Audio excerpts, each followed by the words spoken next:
Hi friends, ಹೇಗಿದ್ದೀರಾ? ನಾನಿವತ್ತು ಸಿಂಪಲಾಗಿ ಮನೇಲೇ ಇರೋವಂಥ ತರಕಾರಿನ ಬಳಸ್ಕೊಂಡು ಒಂದು ಒಳ್ಳೆ ಟೊಮಟೋದು ರಸಮ್ ಮಾಡೋಣ ಅಂತ ಅಂದ್ಕೊಂಡಿದ್ದೀನಿ. ಇದಕ್ಕೆ ಜಸ್ಟ್ ನಿಮಗೆ ಟೊಮಟೊ ಹಣ್ಣು ಇದ್ದರೆ ಸಾಕು. ಸೊ ಮತ್ತೆ ನಾನು ಹೇಳ್ಕೊಡ್ತಾರ ಅಂತ ಟೊಮಟೊ ರಸಮ್ಮಿಗೆ ಹಾಕೋವಂಥ ಪುಡಿ ಏನಿರುತ್ತಲ್ವ, ಸೊ ಆ ಪೌಡರ್ನ ನೀವು ಮನೆಯಲ್ಲೇ ರೆಡಿ ಮಾಡ್ಕೋಬೋದು. ಮನೆಯಲ್ಲೇ ಈಸಿಯಾಗಿ ರೆಡಿ ಮಾಡಿಕೊಂಡು ಮತ್ತೆ ಅದು ಒಂದು ತಿಂಗಳಿಗಾಗಷ್ಟು ಕೂಡ ನೀವು ಮಾಡ್ಕೋಬೋದು. ಬೇಕು ಅಂದಾಗೆಲ್ಲ ಮಾಡ್ಕೊಂಡು ತಿನ್ನೋ ರೀತಿಯಲ್ಲಿ ಜಾಸ್ತಿನೇ ಮಾಡ್ಕೊಳ್ಳಿ, ಅದು ಕೆಡೋದು ಇಲ್ಲ. ಮತ್ತು ಅದೊಂದು ಪೌಡ್ರು ಮಾಡಿ ಇಟ್ಕೊಂಡ್ರೆ ನೀವು ರಸಮ್ನ ಬೇಕು ಅಂದಾಗೆಲ್ಲ ತುಂಬ ಈಸಿಯಾಗಿ ಫಾಸ್ಟಾಗಿ ನೀವು ಮಾಡ್ಕೊಂಡು ತಿನ್ಬೋದು. ಜಸ್ಟ್ ಒಂದು 2 ಟೊಮೆಟೊ ಹಣ್ಣಿದ್ರೆ ಸಾಕು, ಒಂದು 5 ರಿಂದ 6 ಜನ ಊಟ ಮಾಡ್ಬೋದು ನೀವು. ಅಷ್ಟು ರಸಮ್ನ ರೆಡಿ ಮಾಡ್ಬೋದು. ಸೊ ಅದು ಯಾವ ರೀತಿ ಮಾಡೋದು ಅಂತ ಸಿಂಪಲಾಗಿ ಎಕ್ಸ್ಪ್ಲೇನ್ ಮಾಡ್ತೀನಿ, ನೋಡ್ಕೊಳ್ಳಿ. ಈಗ ಪೌಡರ್ನ ರೆಡಿ ಮಾಡೋದು ಹೇಗೆ ಅಂತ ಫಸ್ಟ್ ಹೇಳ್ಕೊಡ್ತೀನಿ, ನೋಡ್ಕೊಳ್ಳಿ. ಮೊದಲೇದಾಗಿ ಒಂದು ಸಣ್ಣ ಬಾಣಲಿ ಇದ್ದರೆ ಬಾಣಲಿ, ಅಥವಾ ಈ ರೀತಿ ಸಣ್ಣ ಕಡಾಯಿ ಇದ್ದರೆ ಕಡಾಯಿನಾಗೆ ನೀವು 1 ಸ್ಪೂನಷ್ಟು ಜೀರಿಗೆನ ಹಾಕ್ಕೊಂಡು ಸ್ವಲ್ಪ ಹುರ್ಕೊಂಡು, ಈಗ ಅದ್ರ ಜೊತೆಗೆ ಒಂದು 4 ಸ್ಪೂನಷ್ಟು ಧನಿಯಾ ಕಾಳುಗಳನ್ನ ಹಾಕೋತಾ ಇದ್ದೀನಿ. ಈಗ ತೋರಿಸ್ತಾ ಇದ್ದೀನಿ ಅಲ್ವಾ ಬಟ್ಲು, ಈ ಸಣ್ಣ ಬಟ್ಲಲ್ಲೇ ಹಾಕೊಂಡಿದ್ದೀನಿ ಒಂದು 4 ಸ್ಪೂನಷ್ಟು. ಸೊ ಇದನ್ನು ಕೂಡ ಸ್ವಲ್ಪ ಚೆನ್ನಾಗಿ ಹುರ್ಕೋಬೇಕಾಗುತ್ತೆ. ಈಗ ಒಂದು ಅರ್ಧ ಸ್ಪೂನು, ಅದರಲ್ಲಿ ಒಂದು 10 ರಿಂದ 12 ಮೆಣಸಿನ ಕಾಳುಗಳನ್ನ ಹಾಕ್ಕೊಂಡು ಅದನ್ನು ಕೂಡ ಜೊತೆಲೇ ಹುರ್ಕೋತಾ ಇದ್ದೀನಿ. ಸೊ ಎಷ್ಟು ಕಾಳುಗಳನ್ನ ಹಾಕೊಂಡಿದ್ದೀನಿ ಅಂತ ಹೇಳ್ತಾ ಇದ್ದೀನಿ. ಒಂದು ಅರ್ಧ ಸ್ಪೂನಲ್ಲಿ ಒಂದು 10 ರಿಂದ 12 ಕಾಳು ಆ ಲೆಕ್ಕದಲ್ಲಿ ಹಾಕೊಂಡಿದ್ದೀನಿ. ಯಾಕಂದರೆ ಇದು ಜಾಸ್ತಿ ಇತ್ತು ಅಂತಂದರೆ ಫುಲ್ಲು ಘಾಟ್ ಅನಿಸ್ಬಿಡುತ್ತೆ ಸಾಂಬಾರು. ಸೊ ಅದಕ್ಕೋಸ್ಕರ ನೆಕ್ಸ್ಟ್ ಇದಕ್ಕೆ ಒಂದು ಅರ್ಧ ಸ್ಪೂನ್ಗಿಂತ ಒಂದು ಚೂರು ಕಮ್ಮಿ ಮೆಂತೆ ಕಾಳನ್ನ ಹಾಕೊಂಡಿದ್ದೀನಿ. ಮೆಂತೆ ಕಾಳನ್ನ ಜಾಸ್ತಿ ಹಾಕೋಬಾರ್ದು, ಯಾಕಂತಂದರೆ ಫುಲ್ಲು ಒಂದು ವಿಷ ಅಂತ ಅನಿಸುತ್ತೆ, ಕಹಿ ಅನಿಸುತ್ತೆ ತುಂಬ. ಸೊ ಅದಕ್ಕೋಸ್ಕರ ಸ್ವಲ್ಪನೇ ಹಾಕೋಬೇಕು. ಇದಿಷ್ಟನ್ನು ಹಾಕ್ಕೊಂಡು ಇವಾಗ ಒಂದು ಸ್ವಲ್ಪ ಚೆನ್ನಾಗಿ ಹುರ್ಕೊಂಡು ಅದ್ರ ಜೊತೆ ಒಂದು 2 ಸ್ಪೂನಷ್ಟು ಬೆಳಗ್ಗೆ ಎಡ್ಲೆನ ಹಾಕೋತಾ ಇದ್ದೀನಿ ನಾನು. ಸೊ ಈ ಕಡಲೆನ ಹಾಕ್ಲಿಲ್ಲಂಗೆ ನೀವು ಏನಾರು ಹುರ್ಕೊಂಡು ಕಡಲೆನ ಸಪ್ರೇಟಾಗಿ ನೀವು ರುಬ್ಬಿ ಹಾಕೋತೀವಿ ನಾವು ಸಾಂಬಾರಿಗೆ ಅನ್ನೋದಾದರೆ, ಸೊ ಇದು ಒಂದು 6 ತಿಂಗಳು ಬೇಕಾದರೂ ಬರುತ್ತಿದ್ದು ಈ ಪೌಡರ್, ಅಟ್ಲೀಸ್ಟ್ 3 ರಿಂದ 6 ತಿಂಗಳು. ಬಟ್ ಈ ಕಡಲೆನ ಹಾಕೋದ್ರಿಂದ ಅದು 1 ತಿಂಗಳು ಮಾತ್ರ ನಾವು ಯೂಸ್ ಮಾಡ್ಬೋದು, ಇಲ್ಲಾಂದರೆ ಕೆಟ್ಟೋಗೋ ಸಾಧ್ಯತೆ ಇರುತ್ತೆ. ಹಂಗಾಗಿ ಸ್ವಲ್ಪ ಚೆನ್ನಾಗಿ ಹುರ್ಕೊಂಡ್ರೆ ಇನ್ನೂ ಸ್ವಲ್ಪ ಜಾಸ್ತಿ ದಿನವೇ ಬರುತ್ತಿದ್ದು. ಈಗ ಪೌಡರ್ನ ನಾನು ಸಣ್ಣದಾಗಿ ಪುಡಿ ಮಾಡ್ಕೊಂಡಿದ್ದೀನಿ, ಫುಲ್ ಸಣ್ಣದಾಗಿ, ಸಣ್ಣ ಜಾರಲ್ಲಿ, ಡ್ರೈ ಜಾರಲ್ಲಿ. ಸೊ ಈಗ ಪುಡಿ ಅಂತೂ ರೆಡಿ ಆಗಿದೆ. ಇದು ನಾವು ಬೇಕು ಅಂದಾಗಂದರೆ ಅಟ್ಲೀಸ್ಟ್ ಒಂದು 5 ಟೈಮ್ ಅಂತೂ ನಾವು ಮಾಡ್ಬೋದು ಇದನ್ನು, 4 ರಿಂದ 5 ಸಲ ಅಂತರೂ ಈ ರಸಮ್ನ ಇಷ್ಟು ಮಾಡಿಕೊಂಡ್ರೆ. ನೆಕ್ಸ್ಟ್ ಈಗ ಒಂದು ಈರುಳ್ಳಿನ ತಗೊಂಡಿದ್ದೀನಿ. ಹಾಗೆ ಟೊಮೆಟೊ ಹಣ್ಣುಗಳು ಇವು ಗಿಡದಲ್ಲೇ ಬೆಳೆದಿರೋ ಅಂಥವು. ಸೊ ಹಂಗಾಗಿ ಅವನ್ನ ಒಂದು 4 ರಿಂದ 5 ತಗೊಂಡಿದ್ದೀನಿ. ಸ್ವಲ್ಪ ಸಣ್ಣ ಸೈಜಲ್ಲಿ ಇದ್ದಾವೆ, ಹಂಗಾಗಿ ಜಾಸ್ತಿ ತೊಗೊಂಡಿದ್ದೀನಿ. ದೊಡ್ಡ ಸೈಜಲ್ಲಿರೋ ಟೊಮೆಟೊ ಹಣ್ಣಾಗಿದ್ದರೆ ಒಂದು 2 ಟೊಮೆಟೊ ಹಣ್ಣು ತಗೊತಿದ್ದೆ. ಮತ್ತು ಇದಕ್ಕೆ ಫುಲ್ಲು ಹಣ್ಣಾಗಿರೋ ಅಂಥವನ್ನೇ ಬಳಸಿ, ಆದಷ್ಟು ನಮಗೆ ಹಣ್ಣಾಗಿರೋ ಅಂಥವು ಸಿಗಲಿಲ್ಲ. ಸೊ ಹಂಗಾಗಿ ಫುಲ್ಲು ಹಣ್ಣಾಗಿರೋ ಅಂಥವಾದರೆ ಇನ್ನೂ ಚೆನ್ನಾಗಿರುತ್ತೆ ಇದು ರಸಮ್ಮು. ಮತ್ತು ಈ ರಸಮ್ಮು ಎಷ್ಟು ಪ್ರಮಾಣದಲ್ಲಿ ನಿಮಗೆ ಬೇಕೋ ಅಷ್ಟು ಮಾತ್ರ ಟೊಮೆಟೊ ಹಣ್ಣುಗಳನ್ನ ತಗೊಳ್ಳಿ. ಈಗ ಜಾಸ್ತಿ ರಸಮ್ ಬೇಕು ನಿಮಗೆ ಅನ್ನೋದಾದರೆ ಟೊಮೆಟೊ ಹಣ್ಣೇ ಜಾಸ್ತಿ ತಗೊಳ್ಳಿ, ನಡೆಯುತ್ತೆ. ಮೊದಲೇದಾಗಿ ಒಂದು ಪಾತ್ರೆಗೆ 1 ರಿಂದ 2 ಸ್ಪೂನಷ್ಟು ನಾನು ಎಣ್ಣೆನ ಬಿಟ್ಕೋತಾ ಇದ್ದೀನಿ. ಈಗ ಒಂದು ಅರ್ಧ ಚಮಚ ಅಷ್ಟು ಸಾಸಿವೆ ಮತ್ತು ಅರ್ಧ ಚಮಚ ಜೀರಿಗೆನ ಹಾಕೋತಾ ಇದ್ದೀನಿ. ಹಾಕೊಂಡು ಅದನ್ನು ಎಣ್ಣೆನಲ್ಲಿ ಒಂದು ಸ್ವಲ್ಪ ಫ್ರೈ ಮಾಡಿಕೊಂಡು, ಈಗ 3 ಹಸಿಮೆಣಸಿಕಾಯಿಗಳನ್ನ ಈ ರೀತಿ ಉದ್ದವಾಗಿ ಸೀಳಿ ಹಾಕೋತಾ ಇದ್ದೀನಿ. ಒಂದು 3 ಮೆಣಸಿಕಾಯಿ, ನಾವು ಇದಕ್ಕೆ ಖಾರ ಪುಡಿ ಹಾಕಲ್ಲಲ್ವ, ಹಂಗಾಗಿ ಮೆಣಸಿಕಾಯಿನೇ ಒಂದು ಸ್ವಲ್ಪ ಖಾರವಾಗಿರೋ ಅಂಥವನ್ನೇ ಹಾಕೊಂಡಿದ್ದೀನಿ. ಒಂದು 3 ಹಸಿಮೆಣಸಿಕಾಯಿ ಆದರೂ ಸಾಕು, ಖಾರ ನಡೆಯುತ್ತೆ, ಚೆನ್ನಾಗಿರುತ್ತೆ.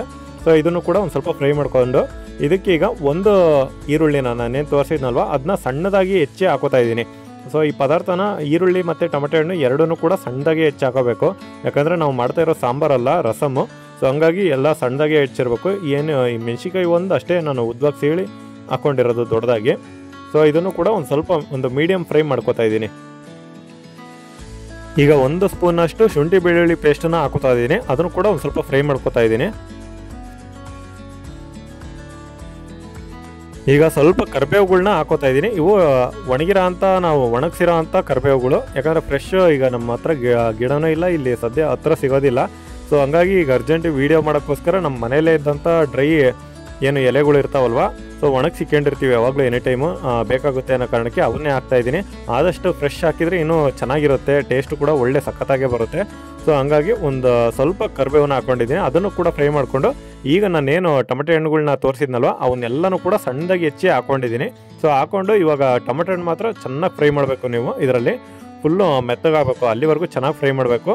ಮತ್ತು ಅದರ ಮಜ್ಜಿಗೆ ಕಡೆ ಅಂತ ಕೋಲ್ ಇರುತ್ತಲ್ಲ ಅದರಲ್ಲಿ, ಅಥವಾ ನೀವು ಮಾಡ್ತಾ ಇರೋಂಥ ಸೌಟಲ್ಲೇ ಚೆನ್ನಾಗಿ ಒಂದು ಸ್ವಲ್ಪ ಸ್ಮ್ಯಾಶ್ ಮಾಡಬೇಕಾಗುತ್ತೆ ಈ ರೀತಿಯಾಗಿ, ಯಾಕಂದರೆ ಫುಲ್ಲು ಅದ್ರ ರಸಮೆಲ್ಲ ಇಳ್ಕೋಬೇಕು. ಸೊ ಅದಕ್ಕೋಸ್ಕರ ಚೆನ್ನಾಗಿ ಫ್ರೈ ಮಾಡ್ಕೋಬೇಕು, ಚೆನ್ನಾಗಿ ಸ್ಮ್ಯಾಶ್ ಮಾಡ್ಕೋಬೇಕಾಗುತ್ತೆ ನೀವು, ಎಲ್ಲ ರಸಮ್ ಕೂಡ ಇಳಿಯೋಂಗೆ. ನಾನು ಮೊದಲೇ ಹೇಳ್ದಂಗೆ ಸ್ವಲ್ಪ ಹಣ್ಣಿರೋ ಅಂಥವಾದರೆ ಚೆನ್ನಾಗಿ ಅಂತ ಹೇಳಿದ್ದೆ, ಯಾಕಂದರೆ ಈ ಕಾರಣಕ್ಕೆ ಫುಲ್ಲು ಹಣ್ಣಿರೋ ಅಂಥವಾದರೆ ಸ್ಮ್ಯಾಶ್ ಚೆನ್ನಾಗಿ ಹಾಕೋ, ಮತ್ತು ರಸಮ್ ಕೂಡ ಜಾಸ್ತಿನೇ ಬರುತ್ತೆ ಅದರಿಂದ.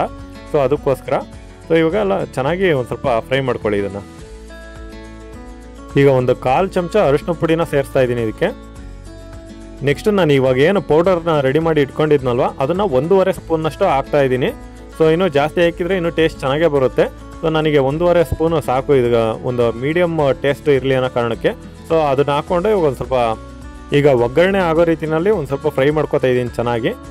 ನೋಡ್ತಾ ಇರ್ಬೋದು ಒಂದು ಸ್ವಲ್ಪ ಒಗ್ಗರಣೆ ರೀತಿಯಲ್ಲಿ ಗೊಜ್ಜು ರೀತಿಯಲ್ಲಿ ಚೆನ್ನಾಗಿ ಬಂದಿದೆ. ಇದು ಒಂದು ರೀತಿ ಗೊಜ್ಜು ರೆಡಿ ಆದಂಗೆ ಆಗಿದೆ. ಇವಾಗ ಈ ರೀತಿ ಗೊಜ್ಜು ರೆಡಿ ಆದಮೇಲೆ ಈಗ ನಾವು ಇದಕ್ಕೆ ನೀರನ್ನು ಹಾಕಬೇಕಾಗುತ್ತೆ.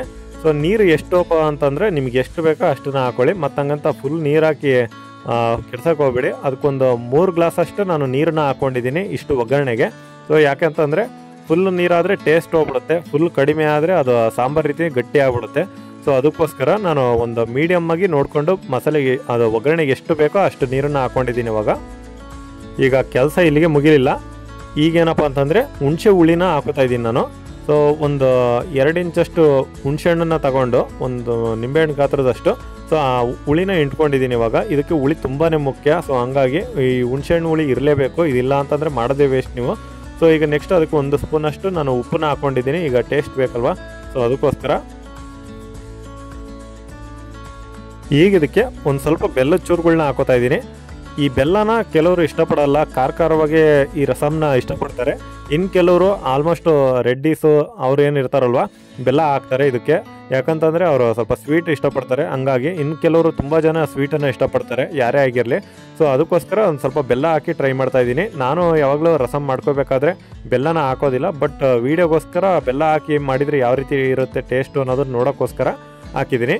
ಈಗ ಬೆಲ್ಲ ಹಾಕಿ ಅದಕ್ಕೆ ಒಂದು ಸ್ವಲ್ಪ ಕೊತ್ತಂಬರಿ ಪುಡಿನ ಹಾಕ್ತಾಯಿದ್ದೀನಿ, 1 ಸ್ಪೂನಷ್ಟು. ಈ ಕೊತ್ತಂಬರಿ ಪುಡಿ ಹಾಕಿದರೆ ಇನ್ನೂ ಒಳ್ಳೆ ಬೆಟರ್ ಟೇಸ್ಟ್ ಬರುತ್ತೆ ಅನ್ನೋ ಕಾರಣಕ್ಕೆ.